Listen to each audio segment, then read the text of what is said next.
Hello students. चलिए आज हम बात करेंगे बहुत ही इम्पोर्टेंट टॉपिक जो कि आपका आईटीआई और जेई के एग्जाम में पूछा जाता है। आजकल आईटीआई एग्जाम में भी पूछा जा रहा है, ठीक है, तो वो भी देखेंगे। ठीक है, देखिए ये होता है आपका transformation ratio.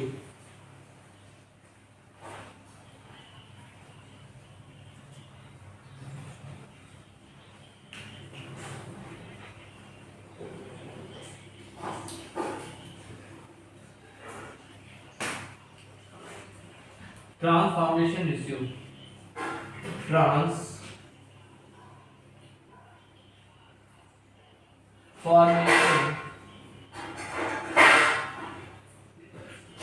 Ratio. Transformation ratio क्या होता है आप लोग जानते हैं? क्या होता है? V2 upon V1 equal to E2 upon E1 equal to N2 upon N1 equal to I1 upon I2 equal to K। ठीक है, इसमें क्या है? V2 क्या है, V1 क्या है, E2 क्या है, E1 क्या है, N2 क्या है, N1 क्या है, और I1 क्या है, I2 क्या है, ये क्या है? देखिए V2 क्या है? सेकेंडरी वाइंडिंग वोल्टेज है। क्या है? Secondary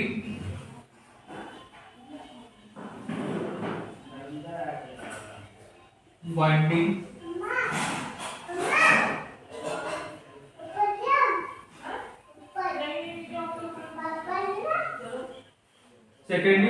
voltage. V1 क्या है? Primary winding voltage. Winding voltage बोलिए या साइड वोल्टेज बोलिए।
E1 क्या है?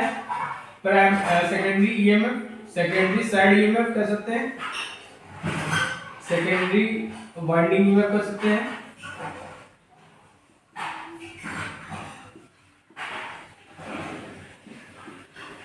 ये क्या हो जाएगा? Primary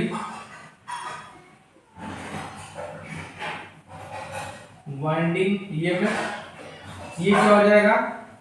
secondary winding turns, secondary winding turns. ये हो जाएगा प्राइमरी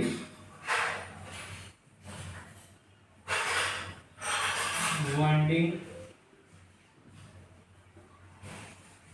टर्न्स। ये क्या हो जाएगी? Primary current.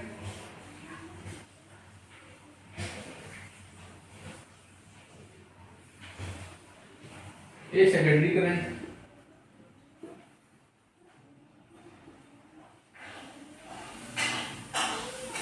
और ये जाएगा आपका ट्रांसफॉर्मेशन रेशियो कांस्टेंट। ठीक, ये टर्म्स आप लिख लीजिए क्योंकि इन टर्म्स का बहुत ही यूज होगा अभी। ठीक है, ओके। जो मैं बताने जा रहा हूं उसमें से आपके आजकल एग्जाम में इवन आईटीआई के एग्जाम में भी क्वेश्चन इसमें के पूछे गए जो मैं बताने जा रहा हूं। ठीक है,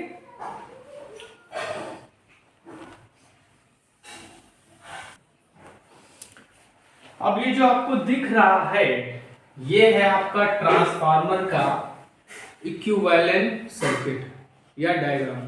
ठीक है, इक्विवेलेंट सर्किट। ठीक है, ये क्या है आपका, ये आपका V1 वोल्टेज।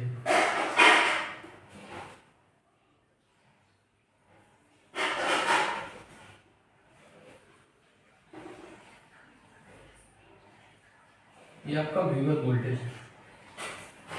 ठीक, यहां पे आपकी I1 करंट फ्लो होगी। ये आपका R1 है। ठीक है, प्राइमरी वाइंडिंग रेजिस्टेंस, और ये आपका X1 है, प्राइमरी वाइंडिंग रिएक्टेंस, और इन दोनों का जो रिजल्टेंट होगा Z1 होगा। ठीक, ये है आपका X0, ये है आपका R0।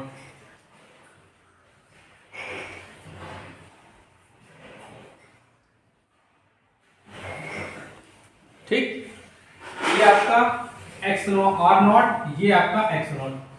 यहां पे आपकी करंट फ्लो होगी I0। ठीक, I0 के हमने क्या बताया था, इसके दो काम है। क्या करती है, एक क्या होगा, एक रेजिस्टिव कंपोनेंट होगा, एक मैग्नेटाइजिंग कंपोनेंट होगा। ठीक, एक के कारण क्या होगा, लॉसेस होंगे, एक के कारण क्या होगा, मैग्नेटिक फ्लक्स जनरेट होगा। ठीक, ये आपका क्या हो गया, E1 हो गया, ये आपका E1 हो गया। ये आपका सेकेंडरी वाइंडिंग का रेजिस्टेंस I2, ये सेकेंडरी वाइंडिंग का रिएक्टेंस है, और इन दोनों का रिजल्टेंट इंपेडेंस है। ठीक, ये आपका E2 हो जाएगा।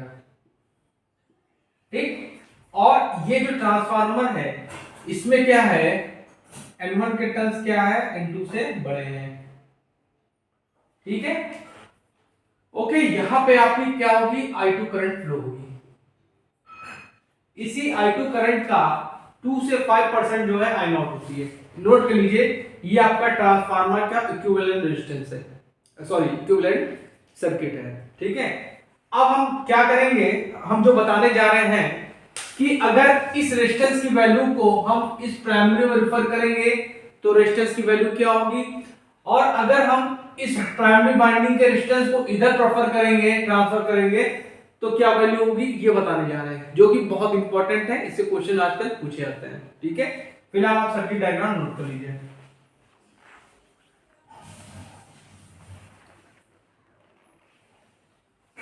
और यहां पे जो होगा आपका ये V2 होगा, मैं लिखना भूल गया, ये आपका क्या होगा, V2 होगा। नोट करिए।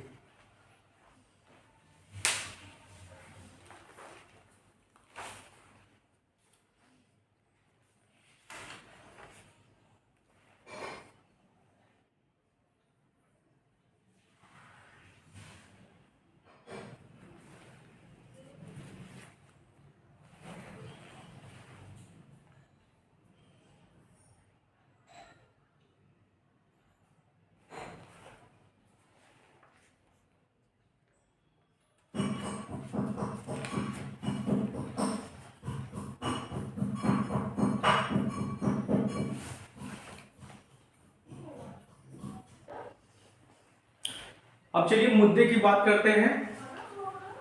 हमने क्या बताया था, अगर इस रेजिस्टेंस को हम इधर प्राइमरी में रेफर कर रहे हैं, इस रेजिस्टेंस को हम अगर इस प्राइमरी में रेफर कर रहे हैं, ठीक है, तो क्या होगा,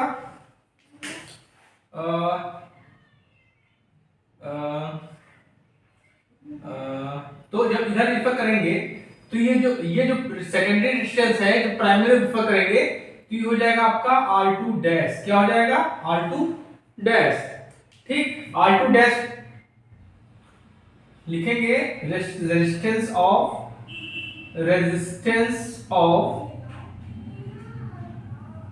सेकेंडरी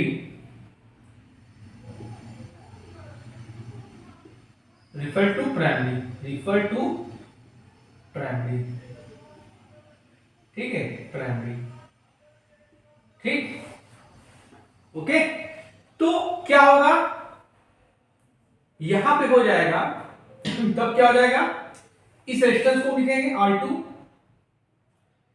इंटू जहां पे हम रिफर कर रहे हैं, तो इसका जो टर्न क्या हो जाएगा, इसका ये N1 टर्न है और ये आपका N2 टर्न है। तो आप N1 को ऊपर रखोगे और जिससे रिफर कर रहे हो उसको नीचे रखोगे का होल स्क्वायर। ठीक, हमने बताया था, ट्रांसफॉर्मेशन रेशियो बताया था, V2 upon V1 equal to E2 upon E1 equal to N2 upon N1 equal to I1 upon I2 equal to K। ठीक, तो यहां पे N2 अपॉन N1 हमने के लिया है, तो यहां पे हो जाएगा value R2 upon K square. ठीक, ठीक है, मतलब हमने सेकेंडरी रेजिस्टेंस को प्राइमरी में रिफर कर दिया है, तो वो रेजिस्टेंस हो जाएगा R2 डैश। ये हो जाएगा क्या, R2 dash equal to R2 into N1 upon N2 का होल स्क्वायर, तो उसको लिखेंगे R2 बाई K स्क्वायर। ठीक है, इसी तरह बाकी चीजें भी हम आपको बताते हैं।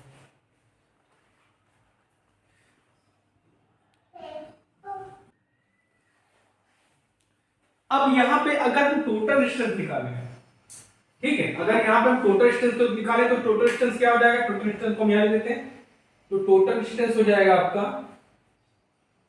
बेटा बहुत इंपॉर्टेंट टॉपिक है, इसको पढ़ लो।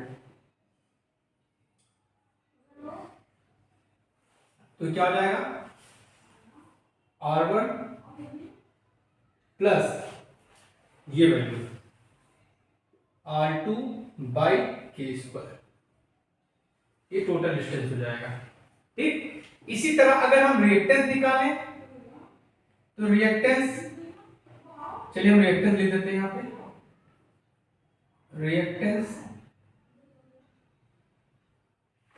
रिएक्टेंस को क्या हो जाएगा, X2 डैश हो जाएगा। ठीक, ये भी क्या हो जाएगा, यहां लिखेंगे X2 और ये हो जाएगा आपका N1 अपॉन N2 का होल स्क्वायर, तो इसको हम लोग लिखेंगे क्या, X2 बाई K स्क्वायर। ठीक, टोटल रिएक्टेंस निकालेंगे, टोटल रिएक्टेंस तो ये हो जाएगा X1 upon X1 X2 by K square. ठीक है, अगर आप टोटल इंपीडेंस निकालें, इंपीडेंस तो इंपीडेंस हो जाएगा Z2 डैश, ये हो जाएगा Z2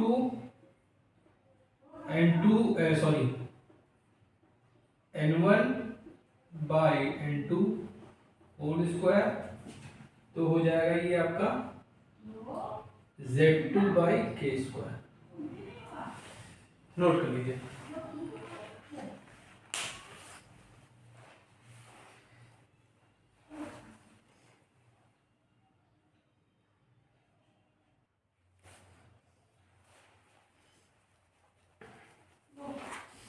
अब देखिए, सेकेंडरी को हमने प्राइमरी में रिफर किया, अब प्राइमरी को अगर हम सेकेंडरी में रिफर करेंगे तो क्या होगा, तो वहां पे हो जाएगा R1 डैश हो जाएगा, क्या हो जाएगा, R1 डैश इक्वल टू क्या हो जाएगा, सिमिलरली R1। ठीक, तो जिधर हम ट्रांसफर कर रहे हैं उसका टर्न, तो यहां हो जाएगा आपका N2 बाई N1 का स्क्वायर, तो हो जाएगा आपका R1 K स्क्वायर। ठीक है, और अगर हम टोटल रेजिस्टेंस निकालेंगे तो लिखिए, टोटल रेजिस्टेंस को हमने बोल दिया R01 तो ये हो जाएगा आपका R1 k² प्लस R2। ठीक है। अब हम इसी तरह अगर हम सेकेंडरी का रिएक्टेंस निकालें, मतलब प्राइमरी का रिएक्टेंस निकालें जो हमने सेकेंडरी में रिफर कर दिया है, तो वो हो जाएगा x1 डैश x1 अपॉन, जहां पे हम ट्रांसफर कर रहे हैं n1 n2 अपॉन n1 का स्क्वायर। तो ये हो जाएगा आपका x1 k²। तो इसका टोटल रिएक्टेंस हम निकालेंगे तो x01 equal to x1 k² plus x2, और टोटल रिएक्टेंस टोटल रिएक्टेंस हो गया। ठीक, ये आपका टोटल रेजिस्टेंस है। तुम लोग के लिए इतनी मेहनत से वीडियो बनाते हैं यार, वीडियो देख लिया करो और चैनल को सब्सक्राइब और शेयर भी कर दिया करो, जिससे हमको प्रोत्साहन मिले। ठीक, और total reactance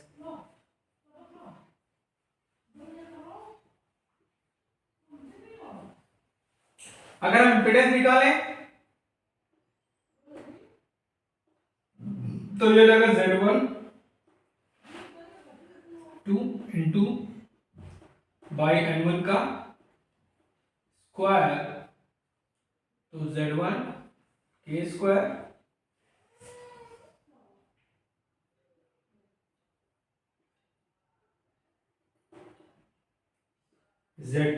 Z1 k² plus Z2, यह होगा टोटल इंपेडेंस।